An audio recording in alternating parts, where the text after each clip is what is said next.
आज हम जीव विज्ञान के एक बहुत ही महत्वपूर्ण अध्याय को समझने की कोशिश करेंगे। हमारा विषय है ऊतक यानी टिश्यूज। हाँ, हम सब जानते हैं कि शरीर कोशिकाओं से बनता है, पर ये कोशिकाएं मिलकर काम कैसे करती हैं? बिल्कुल, यहीं पर ऊतकों की मतलब टिश्यूज की भूमिका आती है।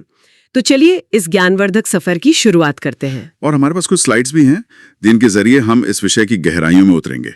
तो पहली स्लाइड पर आते हैं। तो सबसे पहला सवाल, ये ऊतक आखिर है क्या? देखिए, ऊतक मतलब समान संरचना और काम करने वाली कोशिकाओं का एक समूह, एक टीम। एक टीम? हाँ, एक तरह से सोचिए शरीर के अंदर श्रम विभाजन है, मतलब डिवीजन ऑफ लेबर।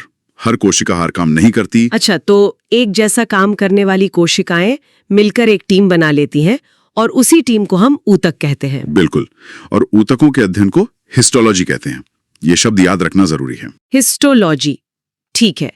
तो ये तो हुई परिभाषा। अब आते हैं जंतु ऊतकों पर।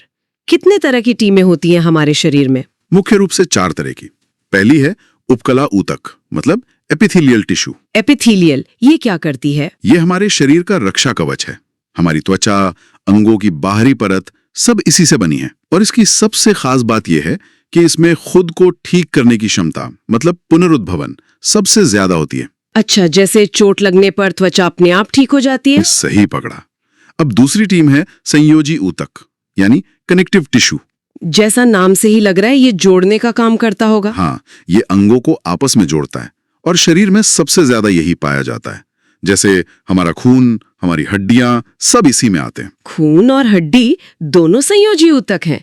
ये तो काफी अलग है। हाँ, इस पर हम आगे विस्तार से बात करेंगे। तीसरी टीम है पेशी ऊतक, मस्कुलर टिश्यू। ये तो आसान है। ये हमें चलने फिरने में, मतलब गति और चलन में मदद करती है। बिल्कुल। और चौथी और आखिरी टीम है तंत्रिका ऊतक, यानी नर्वस टिश्यू।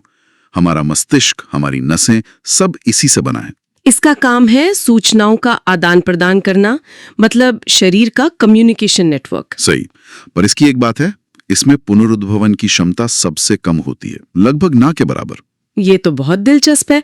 एक तरफ उपकला ऊतक है जो फटाफट ठीक हो जाता है और दूसरी तरफ तंत्रिका ऊतक जो ठीक ही नहीं होता। इसी विरोधाभास को हम आगे समझेंगे। तो चलिए पहली टीम उपकला ऊतक को और करीब से देखते हैं। हाँ, तो आपने बताया कि ये एक रक्षात्मक परत है। हाँ, इसके भी प्रकार होते हैं क्या? हाँ, काम के हिसाब से इसके अलग अलग डिजाइन हैं। जैसे एक है शल की उपकला, मतलब स्क्वेमस। इसकी कोशिकाएं चपटी होती हैं, सांप की खाल की तरह। चपटी क्यों? ताकि एक मजबूत पतली परत बन सके। ये हमारी त्वचा की बाहरी परत और जीभ पर मिलती है। अच्छा, और कोई डिजाइन? एक है स्तंभाकार, कोलुमनार। इसकी कोशिकाएं खंभे जैसी लंबी होती हैं। ये हमारी आंतों में मिलती हैं। लंबी क्यों? इसका क्या फायदा है? ताकि भोजन से पोषक तत्वों को सोखने के लिए ज्यादा सतह मिल सके, मतलब ज्यादा एब्जॉर्प्शन। वाह, मतलब जैसा काम वैसा डिजाइन। बिल्कुल। इसी तरह घनाकार यानी क्यूबॉइडल ऊतक लार ग्रंथियों में और किडनी में मिलता है। और एक और है पक्षमाभी यानी सिलिएटेड। इसमें क्या खास है? इसमें बाल जैसी रचना होती है जिसे सीलिया कहते हैं। ये श्वास नली में धूल के कणों को बाहर धकेलने में मदद करती है। समझ गए। तो ये तो हुई उपकला ऊतक की बात। अब उस सबसे बड़े और कंफ्यूजिंग रूप पर आते हैं, संयोजी ऊतक। हाँ, तो संयोजी ऊतक कई तरह के हैं। सबसे पहले आते हैं वास्तविक संयोजी ऊतक पर। इसमें 2 नाम बहुत जरूरी हैं, टेंडन और लिगामेंट। हाँ, इनमें हमेशा कंफ्यूजन होता है। तो देखिए, टेंडन हमारी पेशी यानी मसल को हड्डी यानी बोन से जोड़ता है। इसे MBT से याद रख सकते हैं, मसल बोन टेंडन। ठीक है, MBT। और लिगामेंट? लिगामेंट हड्डी को हड्डी से जोड़ता है, BBL, बोन बोन लिगामेंट। ये तरीका अच्छा है, MBT और BBL। इसी ग्रुप में एडिपोज ऊतक भी आता है, जो हमारी त्वचा के नीचे वसा यानी फैट जमा करता है। और एरियोलर ऊतक, जो अंगों के बीच की खाली जगह भरता है। तो ये सब एक तरह से पैकेजिंग और कनेक्शन का काम करें। सही। अब आते हैं इसके दूसरे प्रकार पर, कंकाल ऊतक, स्केलेटल टिश्यू। इसमें 2 चीजें हैं, हड्डी और उपास्थि है ना? हाँ, अस्थि यानी बोन जो कठोर और मजबूत होती है, और उपास्थि यानी कार्टिलेज जो थोड़ी नरम और लचीली होती है, जैसे हमारे कान या नाक की नोक। बिल्कुल। और अब आता है तीसरा प्रकार, तरल संयोजी ऊतक, फ्लूइड कनेक्टिव टिश्यू। यहाँ पर खून की बात होगी ना? हाँ, इसमें रक्त यानी ब्लड और लसीका यानी लिम्फ आते हैं। रक्त में तो हम जानते हैं आरबीसी, डब्ल्यूबीसी, प्लेटलेट्स और प्लाज्मा होते हैं। और लसीका, वो क्या है? लसीका एक रंगहीन द्रव है। इसमें आरबीसी नहीं होते, इसलिए ये लाल नहीं होता। इसका मुख्य काम पोषक तत्वों का परिवहन करना है। अच्छा, तो ये भी शरीर का एक ट्रांसपोर्ट सिस्टम है। हाँ, तो ये थे 3 तरह के संयोजी ऊतक। अब हम अपनी तीसरी मुख्य टीम पर चलते हैं, पेशी ऊतक। Muscular tissue. इसमें भी प्रकार होते हैं। हाँ, 3। पहला है रेखित पेशी, स्ट्रॉयटेड मसल। ये वो पेशियां हैं जो हमारी इच्छा से काम करती हैं। जैसे मेरे हाथ और पैर की मांसपेशियां, मैं जब चाहूं इन्हें हिला सकती हूँ। सही, इसीलिए इन्हें ऐच्छिक पेशी भी कहते हैं।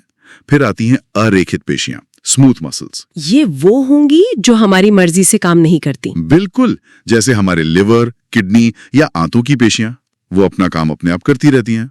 और तीसरा प्रकार, वो सबसे खास है, हृदय पेशी यानी कार्डियक मसल, जो सिर्फ दिल में होती है। हाँ, और इसकी खासियत यह है कि ये बनावट में तो रेखित पेशी जैसी है, पर काम में अरेखित जैसी। मतलब ये मजबूत तो हाथ पैर की पेशियों जैसी है, पर चलती अपने आप है, हमारी इच्छा के बिना।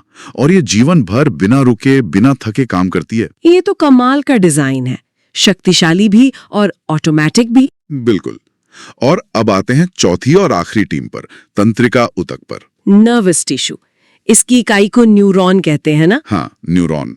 इसका काम तो सीधा है, मस्तिष्क तक संदेश पहुंचाना और वहां से लाना। और यहीं पर वो बात आती है कि इसमें पुनः जनन की क्षमता सबसे कम होती है। हाँ, इसीलिए मस्तिष्क या रीढ़ की हड्डी में लगी चोट अक्सर स्थायी हो जाती है, क्योंकि न्यूरॉन्स दोबारा नहीं बन पाते। तो ये तो हुई जानवरों के शरीर की बात। अब पौधों का क्या? उनमें तो ये सब नहीं होता। पौधों की जरूरतें अलग हैं, तो उनके ऊतक भी अलग हैं। पौधों में मुख्य रूप से 2 तरह के ऊतक होते हैं। कौन कौन से? पहला है विभज्योतक, मेरिस्टेमेटिक टिश्यू। इसकी कोशिकाओं में लगातार विभाजन होता रहता है। मतलब ये पौधे की ग्रोथ के लिए जिम्मेदार है? सही। और जब इन कोशिकाओं में विभाजन की क्षमता खत्म हो जाती है, तो वो बन जाती हैं स्थायी ऊतक, परमानेंट टिश्यू। अच्छा, तो स्थायी ऊतक इन्हीं विभज्योतक ऊतकों के बड़े होने से बनते हैं। हाँ, बिल्कुल। पहले हम विभज्योतक को समझते हैं। ये पौधे में 3 जगहों पर होता है। 3 जगह? हाँ, पहला है शीर्षस्थ, एपिकल।